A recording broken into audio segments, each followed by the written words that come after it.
ഇറാനിൽ അണുവികിരണം നടക്കുന്നുണ്ട് എന്നുള്ള ഭയത്തിലാണ് ജനം നാട് വിട്ടോടുന്നത്.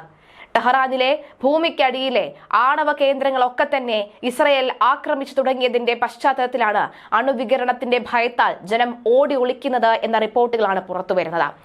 ന്യൂക്ലിയർ ലീഗ് ഹാസ് സ്റ്റാർട്ടഡ് എന്നുള്ള തരത്തിലുള്ള ട്വീറ്റുകളൊക്കെ തന്നെ സമൂഹ മാധ്യമങ്ങൾ ട്വീറ്റൊക്കെ തന്നെ വരികയാണ്. ടെഹ്റാനിൽ ന്യൂക്ലിയർ ലീക്കേജ് സ്റ്റാർട്ടായിട്ടുണ്ട് എന്നുണ്ടെങ്കിൽ അവിടെ പൂർണ്ണമായും നശിക്കുന്നതിന്റെ തുടക്കമാണ്, ഒടുക്കത്തിന്റെ തുടക്കമാണ് എന്നുള്ള കൃത്യമായ റിപ്പോർട്ടുകളാണ് പുറത്തുവരുന്നത്. തുടർച്ചയായ 6ാം ദിവസവും ഇറാൻ ഇസ്രായേൽ സംഘർഷം രൂക്ഷമായി തുടരുകയാണ്. ചൊവ്വാഴ്ച രാത്രിയും ബുധനാഴ്ച പുലർച്ചെയുമായി ഇരു രാജ്യങ്ങളും ഒട്ടേറെ തവണയാണ് വ്യോമാക്രമണം നടത്തിയത്. ഇസ്രായേൽ ഏറ്റവും ഒടുവിലായി നടത്തിയ ആക്രമണത്തിൽ ടെഹ്റാന് സമീപത്തെ ഗോജിർ മിസൈൽ നിർമ്മാണ കേന്ദ്രം തകർത്തതായി റോയിറ്റേഴ്സ് റിപ്പോർട്ട് ചെയ്യുന്നു. ഇറാന്റെ ബാലസ്റ്റിക് മിസൈലുകളുടെ നിർമ്മാണവുമായി ബന്ധപ്പെട്ട സുപ്രധാന കേന്ദ്രമാണ് ഗോജിർ. കഴിഞ്ഞ ഒക്ടോബറിലും ഈ മിസൈൽ നിർമ്മാണ കേന്ദ്രത്തിന് നേരെ ഇസ്രായേൽ ആക്രമണം നടത്തിയിരുന്നു. കിഴക്കൻ ടെഹ്റാനിലെ ഇമാം ഹുസൈൻ സർവകലാശാല ലക്ഷ്യമിട്ടും ഇസ്രയേലിന്റെ ആക്രമണം ഉണ്ടായി. ഇറാന്റെ സൈനിക വിഭാഗമായ ഇസ്ലാമിക് റവല്യൂഷണറി ഗാർഡിന്റെ നിയന്ത്രണത്തിലുള്ളതാണ് ഇമാം ഹുസൈൻ സർവകലാശാല. എന്നാൽ ഇവിടെ ആളപായം ഉണ്ടായോ എന്നതിൽ വ്യക്തതയില്ല. ഇറാനിലെ യുറേനിയം സമ്പുഷ്ടീകരണ കേന്ദ്രങ്ങളെ ലക്ഷ്യമിട്ടും ഇസ്രായേൽ കഴിഞ്ഞ ദിവസം കനത്ത ആക്രമണമാണ് നടത്തിയത്. യുറേനിയം സമ്പുഷ്ടീകരണത്തിനുള്ള സെൻട്രിഫ്യൂജുകൾ നിർമ്മിക്കുന്ന കേന്ദ്രത്തിന് നേരെയും ആയുധ ഫാക്ടറികൾക്ക് നേരെയും ചൊവ്വാഴ്ച രാത്രി ആക്രമണം നടത്തിയെന്നാണ് ഇസ്രായേലിന്റെ അവകാശവാദം. അതിനു പിന്നാലെയാണ് ടെഹ്റാനിൽ അണുവികിരണം നടക്കുന്നു എന്നുള്ള റിപ്പോർട്ടുകൾ കൂടി പുറത്തുവരുന്നത്. ജനം ഓടി ഒളിക്കുകയാണെന്നും കജകിസ്ഥാൻ അടക്കമുള്ള രാജ്യങ്ങളിലേക്ക് ജനം പായുകയാണ് എന്നടക്കമുള്ള റിപ്പോർട്ടുകളും വരുന്നുണ്ട്. 50ലേറെ പോർ വിമാനങ്ങളാണ് ഈ ദൗത്യത്തിൽ പങ്കെടുത്തത് എന്നും ഇസ്രായേൽ സൈന്യം പറയുകയാണ്. അതേസമയം ടെഹ്റാനിൽ ഇസ്രായേലിന്റെ നിരവധി മിസൈലുകൾ പ്രതിരോധിച്ചു എന്ന് ഇറാനും അവകാശപ്പെടുന്നുണ്ട്. ഇസ്രായേൽ മുന്നറിയിപ്പിന് പിന്നാലെ ടെഹ്റാനിലെ ഒരു ജില്ലയിൽ നിന്ന് എല്ലാവരോടും ഒഴിഞ്ഞു പോകാനും നിർദ്ദേശം ഉണ്ടായി. ബുധനാഴ്ച പുലർച്ചെയും ഇസ്രായേലിന് നേരെയും ഇറാന്റെ രൂക്ഷമായ മിസൈൽ ആക്രമണം ഉണ്ടായിരുന്നു. മിക്ക മിസൈലുകളും വ്യോമ പ്രതിരോധ സംവിധാനങ്ങൾ ഉപയോഗിച്ച് തടയാനെന്നാണ് ഇസ്രായേലിന്റെ അവകാശവാദം. വടക്കൻ ഇസ്രായേലിൽ പുലർച്ചെ ഉണ്ടായ സൈറൺ മുഴങ്ങലിന് പിന്നാലെ തന്നെ വൻ ആക്രമണമാണ് ഉണ്ടായത്. ഇസ്രായേലിന് നേരെ ഇറാൻ തൊടുത്തുവിട്ട മിസൈലുകൾ ജോർദാൻ വ്യോമ അതിർത്തിയിൽ വെടിവെച്ചിട്ടതായി അന്താരാഷ്ട്ര മാധ്യമങ്ങൾ റിപ്പോർട്ട് ചെയ്തു. ജോർദാനിലെ അമാനിൽ ഇറാനിയൻ മിസൈലുകൾ ആകാശത്ത് വെച്ച് തന്നെ പ്രതിരോധിക്കുന്നതിന്റെ വീഡിയോ ദൃശ്യങ്ങളും പുറത്തു വന്നിട്ടുണ്ട്. ഇറാന്റെ ആക്രമണത്തെ തുടർന്ന് ടെഹ്റാൻ, ടെൽ അവീവിൽ അടക്കം സ്ഫോടന ശബ്ദങ്ങൾ കേട്ടതായാണ് റിപ്പോർട്ട്.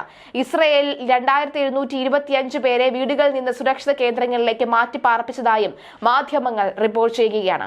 അതിനിടെ ഇസ്രയേലിന് നേരെ തങ്ങളുടെ ഫത്താഹ്-1 ഹൈപ്പർസോണിക് മിസൈലുകൾ ഉപയോഗിച്ചതായും Iran അവകാശപ്പെടുന്നുണ്ട്.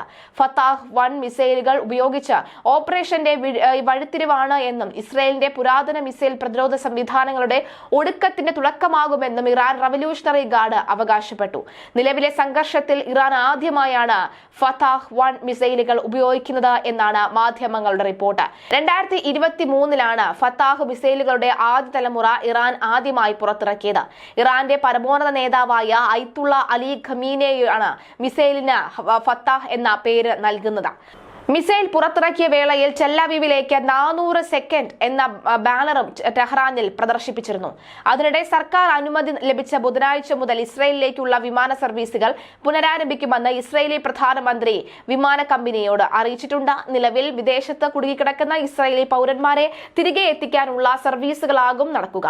Athens, raw, Milan, Paris തുടങ്ങിയ നഗരങ്ങളിൽ നിന്ന് ഇസ്രയേലിലേക്ക് സർവീസ് ആരംഭിക്കാൻ വിമാനങ്ങൾ സജ്ജമാണെന്നും വിമാന കമ്പനികൾ അറിയിച്ചിട്ടുണ്ട്. ഇറാനും ുള്ള സംഘർഷത്തെ തുടർന്ന് ഇസ്രയേലിൽ നിന്നുള്ള വിമാന സർവീസുകൾ ജൂൺ 23 വരെ നിർത്തിവെച്ചിരുന്നു. സംഘർഷത്തെ തുടർന്ന് ഇസ്രയേലിലെ US എംബസി വെള്ളിയാഴ്ച വരെ അടച്ചിട്ടതായി US അധികൃതർ അറിയിച്ചു.